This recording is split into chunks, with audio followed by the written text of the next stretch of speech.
So, I played Cuphead for the first time about 3 weeks ago, and it quickly became one of my favourite games I've ever played, with the DLC bringing what I think is the perfect accompaniment to the base game. And I now have all of the achievements, including the new DLC ones. In this video, you're going to hear what it's like for a first-time Cuphead player to go from playing the game for the first time in 2022 to getting every achievement in 20 hours. As of recording, the DLC achievements have a pretty low rate on Steam, which I assume is because this rating includes the people that have only played the base game. So if I take into account the people that have beat a boss as the new character, about 10% of those people have got all of the achievements, which is higher than I expected, especially considering how brutal some of these achievements are. I've had Cuphead on my backlog for years, but was always too wary of picking it up because I'd heard of its notorious difficulty, and I never used to enjoy challenging or punishing games until recently. Elden Ring essentially introduced me to the idea of repeating the same boss fight over and over until I'd perfected it, and now I am completely hooked on this mechanic. I'd played and loved the likes of Hollow Knight and Returnal before this, but never really gravitated towards super challenging games until Elden Ring convinced me I should. I went from playing and 100%ing Elden Ring to playing and 100%ing a recent Metroidvania called Soldiers, which I loved despite a lot of people's complaints about it, but I'll save that for another video. And now recently I've played and got all the achievements in Cuphead. Why I never played this game before, I have no idea.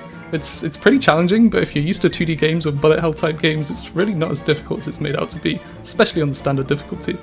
Getting all of those achievements, however, brings this game to another level of challenge. Before I talk about the achievements, I'll just say that the DLC brings 6 new main bosses, with a secret boss and a parrying gauntlet, along with a really fun new character, Miss Chalice, who can double jump, dash to parry, and starts with 4 HP. This made her easier and more fluid to play than Cuphead and Mugman. I really enjoyed playing the game in this new way after beating the game as Cuphead.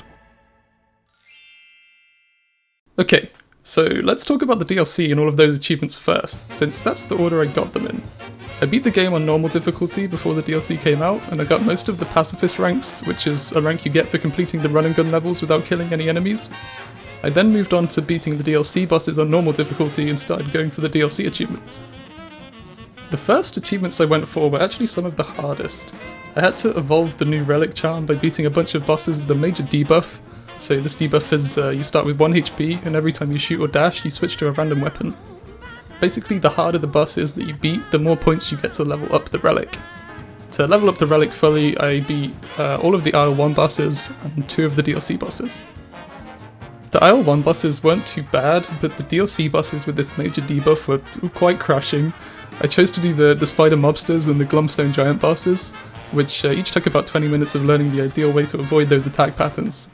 I found out pretty late into this challenge that parrying actually gives you your health back. It changed the relic as it evolved, but it was usually the 1st, 3rd and 5th parry that would give you a health point, which really helps when I figured that was possible. Then had to defeat one of the new DLC bosses to get an S rank. I chose the spider mobsters for this, which may not have been the easiest, but I'd already learned to avoid their attacks at this point, so this was kind of brutal, but it didn't take me very long. To get an S rank on any boss, you need to beat them on expert difficulty in under 2 minutes, and finish the fight with at least 3 HP, got 3 parries, and used 6 super cards. There's a section of the DLC where you need to fight a bunch of short bosses using only parries, which is really fun using Miss Chalice, and one achievement is to beat all 5 of these without dying in a kind of boss rush gauntlet. You do regain your health after every fight though, so you don't need to worry about taking a hit and having your health transfer to the next fight, which is what I initially thought would happen. This one wasn't actually too bad, it was just a little annoying to get to the final boss and then slip up right at the end, but you start to learn strategies to make these fights really quick, so this didn't take me too long at all. Getting an A rank on all of the DLC bosses is kind of self-explanatory. This wasn't very difficult since I just had to beat them on normal difficulty while trying not to take more than 2 hits and making sure to parry a few times.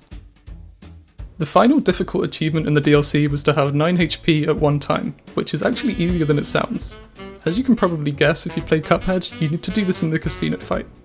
The DLC brings a new charm that gives you 1 health point on your 1st, 3rd and 6th parry. So you need to equip this charm, get these 3 additional health points and also get the 3 additional health points from the casino. So essentially you need to beat the first 2 casino minions without taking a hit, and make sure you parry 6 times while do so. This was much easier with a new weapon called the Crack Shot, which has a special ability to fire a parryable object which counts towards your parry for the health. On to the base game achievements. These were pretty straightforward compared to the DLC achievements, with the exception being the pacifist achievement, to complete each run and gun stage without killing any enemies. This was probably the most difficult achievement in the game in my opinion, and I did most of these before the DLC came out, so while Miss Chalice did make some of these a little easier, some of them straight up require the smoke bomb, such as Funfair Fever level. The rest of the achievements weren't too bad. Being a boss using only the mini plane bullets took a bit of practice, but I did manage to do this after about 5 attempts on Hilda. Getting all of the coins was just a matter of finding them on the world map. These are easy to search up. Defeating a boss with an extra special move was one I needed to clean up, which just required a bit of luck and timing to know when the boss is low health to use your special move. Beating the game on Expert was actually not too difficult. I beat pretty much all of the bosses first or second attempt. I used Miss Chalice for most of them, which definitely made some of them a bit easier. The Expert difficulty basically gives the bosses a bit more health and makes them mix up their moveset, sending you multiple phases at once in some cases. But after clearing the game on normal, this really wasn't too hard, especially considering you don't need to worry about what rank you get at the end. I beat the game on normal originally in 6 hours, and I beat the game on Expert in one sitting in about an hour and a half. So that pretty much sums up my experience as a first-time Cuphead player, falling in love with the game and getting every single achievement and loving every second of it. There wasn't really any achievements that were overly frustrating, they were generally quite fair and always presented the challenge to you without being too obscure.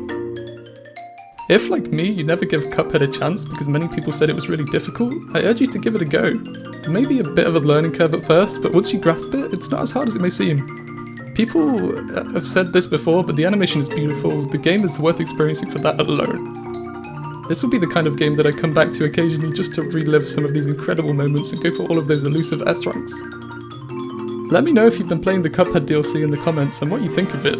If you're going for all of those achievements, or if you've never played the game like me a month ago. Thank you so much for watching, have a wonderful day, and I'll see you guys soon.